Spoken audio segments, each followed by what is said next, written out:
Good afternoon, everyone. Welcome to the channel. We got ourselves another cold, gray day here on the East Coast. And because of a nice little COVID outbreak on the base, I find myself on quarantine for another week. No symptoms. Everything's good. It's just precautions that have to be taken.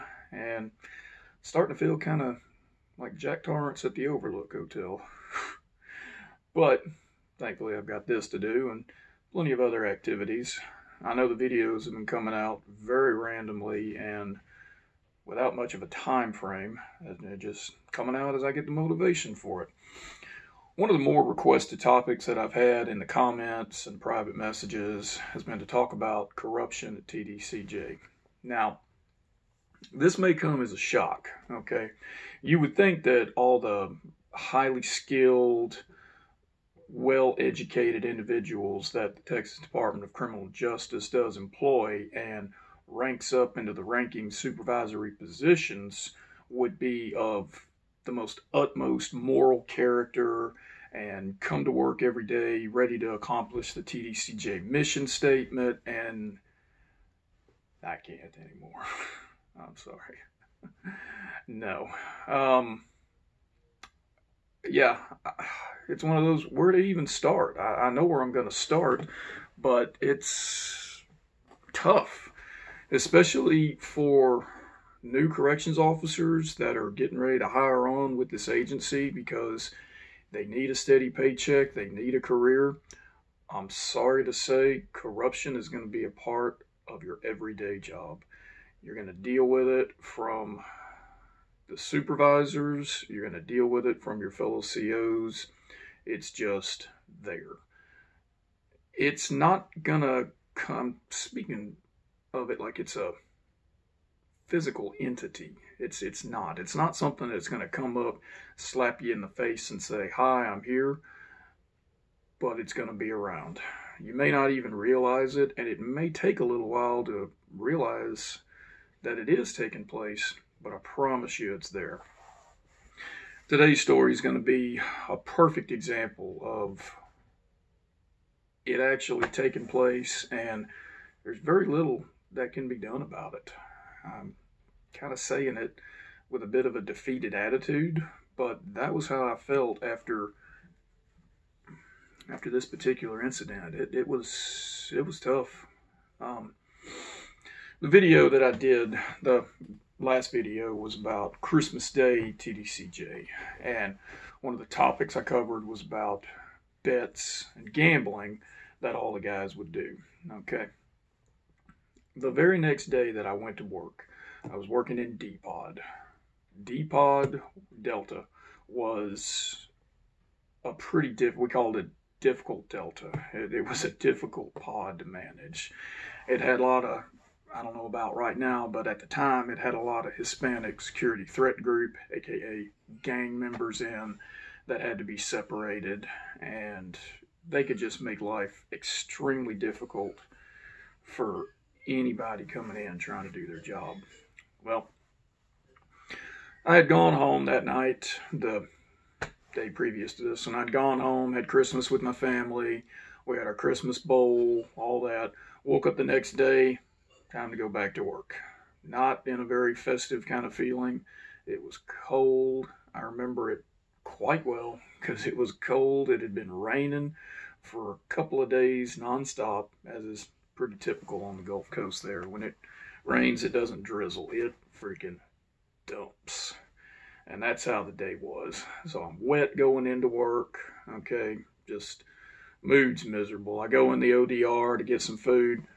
What do they have? Pancakes. Yeah. Now you'd think, oh, I like pancakes. Well, if you eat pancakes maybe, I don't know, twice a week, or you get it at Waffle House. Not Waffle House. They don't do that. What does they call it here? The Kettle. Pancake House.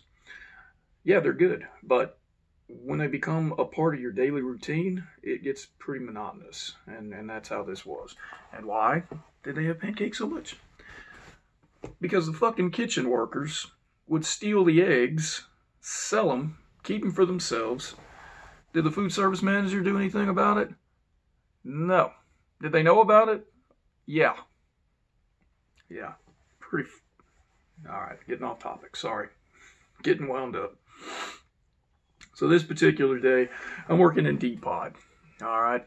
Partner was Campbell. Usually I enjoyed working with Campbell. Okay. We had a pretty good routine. We'd go in with our clear plastic bottles.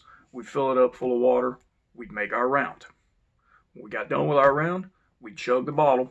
All right. We'd fill it back up, sit it down, move some inmates, do our thing. Once we had made our all the way around loop, we'd chug another bottle. All right.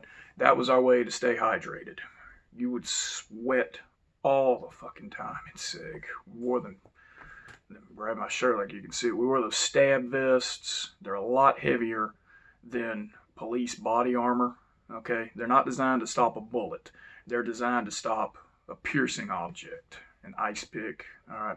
Body armor works by a bullet when it hits, it's going to expand. Okay. It's meant to absorb that blunt force. A bullet is not a piercing object. It tears through, it rips, it destroys. Okay. Conventional body armor will not stop a stabbing object. An ice pick, a stiletto, anything sharp and piercing that penetrates a fine point, it's not going to do anything with enough force. So the stab vest was designed for that. So by its very design and nature, it was thick, made of Kevlar, very heavy, very bulky. Okay, it was, for us, it was the symbol of a segregation officer. I hated wearing it, but I wore it everywhere I went on the facility. And anytime we went in general population and they saw an officer coming in wearing that stab vest, oh, here we go. They knew the day was ruined. So on this particular day, mood wasn't very great with anybody in turnout because we just had Christmas and now we're back on the clock. All right. We were happy about getting our overtime pay, but no. So was assigned to D-Pod with Campbell. All right. We're moving inmates around, and a lot of them didn't want to go to rec. It was kind of strange. We didn't take them to rec the day before. I worked in B-Pod that particular day, Christmas Day, and these guys, they were turning down rec and shower left and right. Okay. Didn't particularly know why. We'd find out later on. So the day was going actually relatively easy. All right. Tray cart comes in. Now, the SSIs, the trustees, they were not allowed to pass out the trays. Okay, we complained about this all the time in turnout room. We were given all kinds of reasons why we had to do it. We had to pass out the trays. On this particular day, I don't remember the guy's name. He was an older black guy. He had been in the system forever. And I didn't know the term existed at the time or what it was, but he's what you would call a shot caller. Okay, he ran a lot of stuff. Now, you're taught in the academy, inmates, they run nothing. They don't supervise anything. The COs are supposed to be the ones who supervise everything. In real life, that's bullshit. Inmates do still run shit. And this is a perfect example of it. So, tray cart comes in. All right, and when the tray cart comes in, it erupts. It was relatively quiet. The mood wasn't all that bad in there, but the tray cart erupted. I didn't know it at the time. The reason it erupted, a lot of those gambling debts that had been made the day before, they were about to get paid off. All right, so it comes in, and I don't know how Campbell knew this, okay? I don't know if one of the supervisors, we didn't have Lieutenant Raymond, no fat ass Jones, definitely, but fucker didn't supervise anything. I don't know if word had got passed to him or what. When the tray cart came in, I remember he slapped me on the shoulder. Hey, Carter, hey, we got it made, man. We ain't even got to mess with this. What do you mean? Hey, we ain't even got to worry about it. They got it. No, we got to pass the trays out, man. No. Oh, I wish I could remember the guy's name. This trustee I'm talking about. Says, no, they got it today. All right. The worst thing you can do is question a fellow CO in front of the inmates. All right. It was a slippery slope.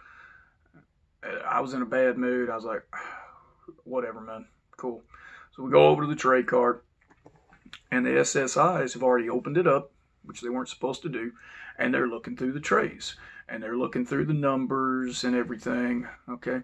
And I notice on certain cells, cell 1 through 7, cell number 4 would have an X and a 3 on it. Okay. Never seen that before. All right. So SSI doesn't even acknowledge that we're there. All right. Campbell walks over. I go with him, and they start loading the food trays in the carrier, which they never did. We always did that. And they bring them up. All right. And SSI goes, "Hey, Boss Carter, hey, can you pop these trays?" You know what? He meant, could I open the slot, the food slot to the doors? So I go up, okay, bean tool, open the first one, gives the guy his tray, all right, doesn't say anything. Close the slot, go on to the next one. He hands him 2 trays. I say, "Hey, whoa, whoa, whoa, whoa. Why's he get?" "It's okay, boss. I got it." "You ain't got to worry about nothing, boss. I got it." Okay. Look over at Campbell.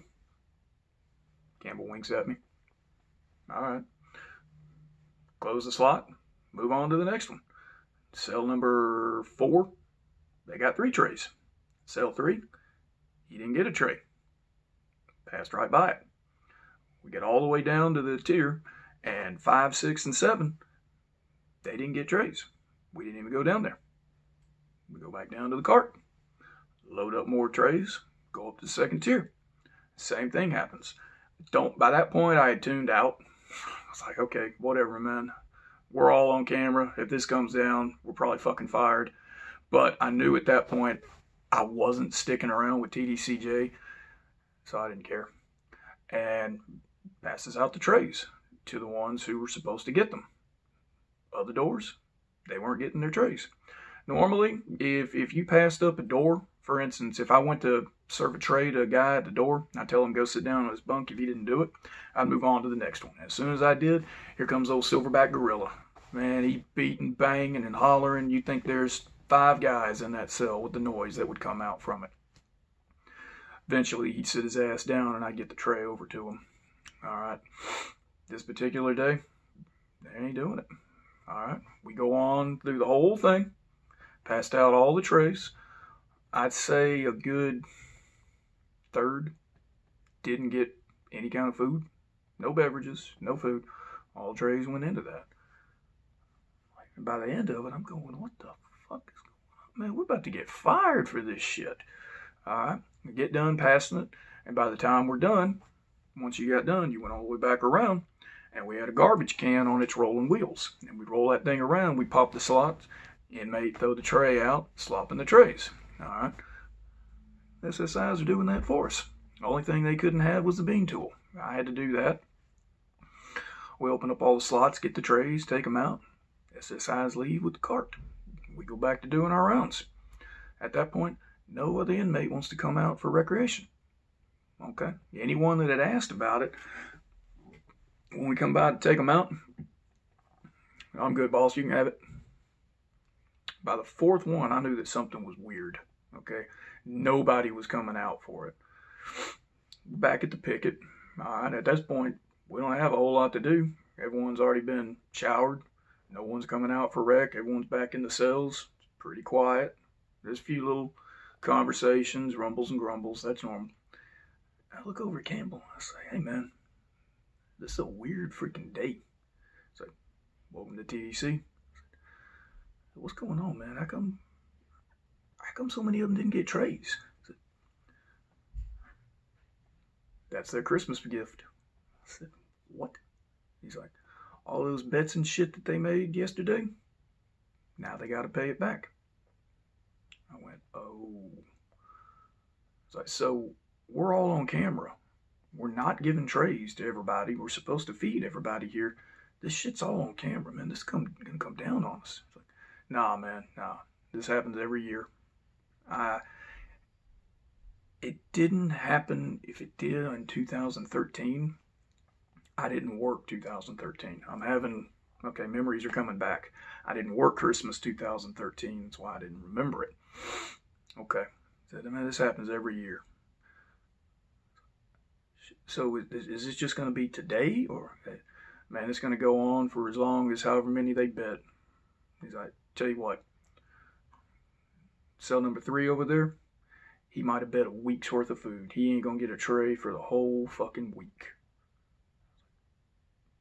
Does Lieutenant Raymond know about this? Who the fuck do you think made the arrangements? I went, oh shit.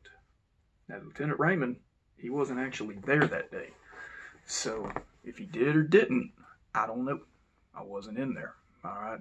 It was Jones. I ain't calling the man out. This is just a conversation that we had. So, if he did or didn't, I'll never know. This was just a conversation that took place. I went, oh man. So, the one that's watching the cameras right now, well, they recorded all this. The warden's going to see this shit. He said, warden don't give a shit. You think there's anything that goes on in here that he don't know about? Man, who do you think's authorized this? I said, you got to be kidding me. I said, no, man. This is all from the top on down. That's how we keep order in here. Now, I wasn't a rookie at the time, but I hadn't been exposed to that level of corruption until then. And it really set in on me at that point. Man, there's the way the rules are written, and there's the way that they go down and the way they're enforced. And I learned a hard lesson that day, that there's the way things are, there's the way they're supposed to be, and they don't always match up. Alright, let's fast forward to about 2 weeks later, okay? I thought maybe we'd hear something about it, a write-up, something would come from it. Nothing never did. Dinner cart came in, same thing. The ones that didn't get trays, they didn't get them. And the ones that were getting the extra trays, they were getting the same amount. Alright, those guys had made bets. I don't think it was just on Christmas Day, but why it panned out on this day, this is when it was supposed to get paid back. And those debts were getting paid back with those after Christmas trays. I don't even remember what was on it. Some kind of stew, a vegetable, a bean. Okay, there was always beans at TDC. I think every prison does because it's a cheap thing to do. So, I was worried. I was worried that the next one that we took out for rec, not so much that day, but the next one we pulled out for rec, were they going to be pissed off at me because they lost their gambling debt and now they're ready to take it out. Alright, that'd be a whole nother kind of topic, but that's pretty much it for that one. So, one of the ways they paid off their gambling debts, trays. And man, when we had the SSI pass those trays out, I knew that was wrong. I knew we weren't supposed to do that. It put me in a bad spot because what am I supposed to do? Kick the SSI out, tell him no, and then the next day I'm getting some kind of pushback from the supervisor, as it happened before. So, I did what I did and I let what happened happen. Alright, it is what it is. So, that's pretty much it for that one. I'm sorry, I'm having a rambling of thoughts that went on that day. My head was just not in a good place. I wasn't in the mood to be there. I knew going on active duty was coming up pretty soon. It was looming on there, and then I had this to go on. So, I let what happened happen. You know, it is what it is. Folks, I hope y'all have enjoyed this video. It's the first of one of many of the corruption that's going to go on. Oh, and did we hear anything from the warden or anything that went on from there? Nope. No kind of write-up. No inmate snitched on us. Nothing. It just happened. So, I'll do a lot more videos similar to this one about my experiences in with the corruption, and I hope y'all are enjoying it, man. New Year's coming up. Y'all take care.